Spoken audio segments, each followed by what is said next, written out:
മനസാക്ഷിയെ ഞെട്ടിച്ച മുണ്ടക്കൈ ചൂരൽമല ഉരുൾപൊട്ടൽ ദുരന്തമുണ്ടാകുന്നതിന് ഒരു മാസം മുൻപാണ് വയനാട് ജില്ലാ കളക്ടറായി DR മേഘശ്രീ ചുമതലയേറ്റത്. ഉരുൾപൊട്ടൽ ദുരന്തത്തെ തുടർന്നുണ്ടായ രക്ഷാപ്രവർത്തനത്തിലും പിന്നീടുണ്ടായ സന്നദ്ധ പുനരധിവാസ സംഭവത്തിലൊക്കെ തന്നെ വലിയ രീതിയിലുള്ള ഇടപെടൽ കളക്ടറുടെ ഭാഗത്തു നിന്നുണ്ടായത് നമ്മൾ കണ്ടതാണ്. ഇന്നിപ്പോൾ ടൗൺഷിപ്പിൻ്റെ നിർമ്മാണ പ്രവർത്തികൾ പൂർത്തിയാകുന്ന നിമിഷമാണ് ഇപ്പോൾ കടന്നു വന്നിരിക്കുന്നത്. നമ്മളോടൊപ്പം വയനാട് ജില്ലാ കളക്ടർ DR മേഘശ്രീ ചേരുകയാണ്. ഉദ്യോഗസ്ഥരുടെ എല്ലാവരും കൂടി ഭാഗത്തുനിന്നുണ്ടായ ഒരു കൂട്ടായ്മയുടെ ഫലം എന്ന് തന്നെ പറയാം ടൗൺഷിപ്പ്. ഉദ്യോഗസ്ഥരും മാത്രമല്ല, ഗവൺമെൻറ്റിൻ്റെ ഒരു പ്രയോറിറ്റിയാണ് നല്ല തീരുമാനങ്ങളും, നമുക്ക് ഫാസ്റ്റായിട്ടുള്ള ഒരു തീരുമാനങ്ങളും, ഗവൺമെൻറ്റിൻ്റെ കണ്ടിന്യൂസ് ആയിട്ടുള്ള ഒരു മോണിറ്ററിങ് ഗൈഡൻസ് പ്രയോറിറ്റി ആണ്. അതുപോലെ തന്നെ ഇവിടുത്തെ കേഡു മിനിസ്റ്റർ ആണെങ്കിലും രാജൻ മിനിസ്റ്റർ ആണെങ്കിലും സമയബന്ധിതമായിട്ട് നമുക്ക് തന്ന നിർദ്ദേശങ്ങളും ഒരുപാട് ഉദ്യോഗസ്ഥർ ഇതിനു വേണ്ടി ശ്രമിച്ചിട്ടുണ്ട്.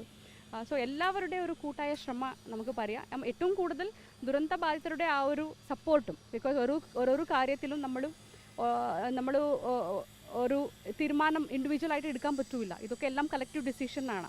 അവരുടെ വീടിൻ്റെ ഡിസൈൻ ആണെങ്കിലും എല്ലാ കാര്യത്തിലും വി ഹാവ് കൺസൾട്ടഡ് ദം. അപ്പോൾ എല്ലാ സമയത്തിലും അവർ നമ്മളൊപ്പം നിന്നിട്ടുണ്ട്. ഈ ഭൂമി ഏറ്റെടുക്കുന്ന ഈ എൽസ്റ്റൺ എസ്റ്റേറ്റിലെ ടൗൺഷിപ്പ് ഭൂമി ഏറ്റെടുക്കുന്നതുമായി ബന്ധപ്പെട്ട് അർദ്ധരാത്രി മാഡം ഒരു തീരുമാനം എടുത്തതുമായി ബന്ധപ്പെട്ടൊക്കെ ഞങ്ങൾക്കറിയാം. എങ്ങനെയാണ് അതിലേക്ക് ആ ഒരു സമയം പെട്ടെന്നൊരു തീരുമാനം എടുക്കേണ്ട ഒരു സാഹചര്യം ഉണ്ടായത്? അപ്പോൾ സ്പെഷ്യൽ ഓഫീസർ അരുൺ തന്നെ ആയിരുന്നു ആ സമയത്തിലെ.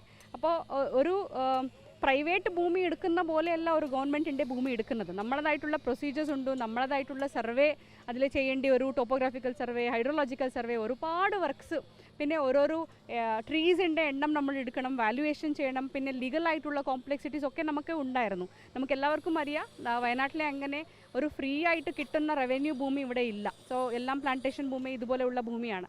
ദെൻ അഗെയിൻ ദുരന്ത ബാധിതരെ നമ്മൾ താമസിപ്പിക്കുമ്പോൾ വീണ്ടും ഒരു ദുരന്ത മേഖലയിലേക്ക് കൊണ്ടുവരാൻ പറ്റില്ല. സോ അതിൻ്റെ സ്റ്റെബിലിറ്റി നമ്മൾ നോക്കണം. ഇങ്ങനെ ഒരുപാട് വർക്ക്സ് വളരെ നല്ല രീതിയിൽ നമുക്ക് ചെയ്യാൻ സാധിച്ചിട്ടുണ്ടായിരുന്നു.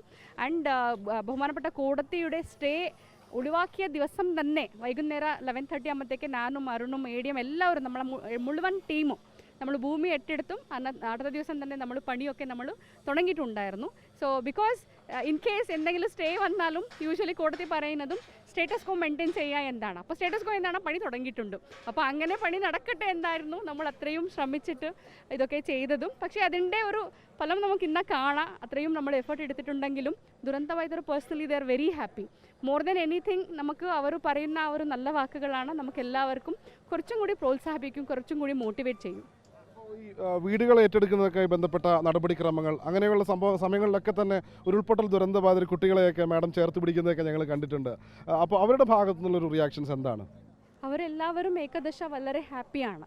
Because definitely all of them have gone through a lot of trauma. അത് ആർക്കും നമുക്കത് എന്താണ് തിരിച്ചു കൊടുക്കാൻ പറ്റില്ല. പക്ഷേ നമ്മളെ ഭാഗത്തിൽ നിന്നും അവർക്ക് കിട്ടുന്ന ഒരു സമീപനം, ഗവൺമെൻറ് ഭാഗത്തിൽ നിന്നും കിട്ടുന്ന ഒരു അഷ്വറൻസ്, ഒരു അസിസ്റ്റൻസ് ആണെങ്കിലും ദേ are very happy with that. So അത് നമുക്ക് വലിയ ഒരു അവാർഡ് തന്നെയാണ്. ബിക്കോസ് ഉദ്യോഗസ്ഥരും ഇത്ര എഫേർട്ട് എടുത്തിട്ട് ചെയ്യുമ്പോഴും അവർ തരുന്ന ഓരോരോ വാക്കുകളും നമുക്ക് ലൈക്ക് ഇറ്റ്സ് വെരി മോട്ടിവേറ്റിംഗ്.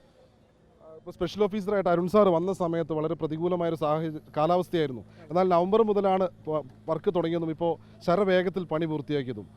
എങ്ങനെയാണ് അത് സാധിച്ചത് സാറേ? അത് ഇവിടുത്തെ തൊഴിലാളികളുടെയും എല്ലാവരുടെയും കൂട്ടായ പ്രവർത്തനത്തിൻ്റെ ഭാഗമായിട്ടാണ് അത് ലക്ഷ്യം സാക്ഷാത്കരിക്കാൻ കഴിഞ്ഞത്. നമുക്ക് ഏകദേശം 2000-ഓളം തൊഴിലാളികൾ രാവും പകലും പണിയെടുത്തിട്ടാണ് ഈ കാണുന്ന അവസ്ഥയിലേക്ക് എത്തിയത്. നമുക്ക് നവംബറിലാണ് മഴയൊന്ന് ഒഴിഞ്ഞു കിട്ടിയത്. ഒരു 3-4 മാസത്തിൻ്റെ പ്രവൃത്തി ഫലമാണ് നമ്മൾ ഇപ്പോൾ കാണുന്ന ടൗൺഷിപ്പ്. നാളെ കഴിഞ്ഞ് ടൗൺഷിപ്പിൻ്റെ ഉദ്ഘാടനം നടക്കുകയാണ്. എന്താണ് മാം എല്ലാവരോടും പറയാനുള്ളത്? എല്ലാവരോടും എനിക്ക് പറയാനുള്ളതും, ഇതിലെ എത്രയോ ആൾക്കാർ ഇതിനു വേണ്ടി ശ്രമിച്ചിട്ടുണ്ട്, പ്രത്യക്ഷമായിട്ട് പരോക്ഷമായിട്ട് നമ്മളോടൊപ്പം നിന്നിട്ടുണ്ട്. അവർക്ക് എല്ലാവർക്കും a big thank you to all of you. Thanks for the support, thanks for being with us during this tough times. എൻ്റേത് മാത്രമല്ല, വയനാടിൻ്റെ മുഴുവൻ ആൾക്കാരിന് വേണ്ടി I would like to thank them for their support. പിന്നെ എല്ലാവരും വരണം, നമ്മുടെ പരിപാടിയിലെ പങ്കാളികളാവണം. താങ്ക്സ്. ദുരന്തത്തിന്റെ വേദനയിൽ നിന്ന് ഉയർത്തെഴുന്നേൽക്കുന്ന കുടുംബങ്ങൾക്ക് പുതുപ്രതീക്ഷയും ആത്മവിശ്വാസവും നൽകുന്ന ടൗൺഷിപ്പായാണ് സർക്കാർ ടൗൺഷിപ്പ് വിലയിരുത്തുന്നത്.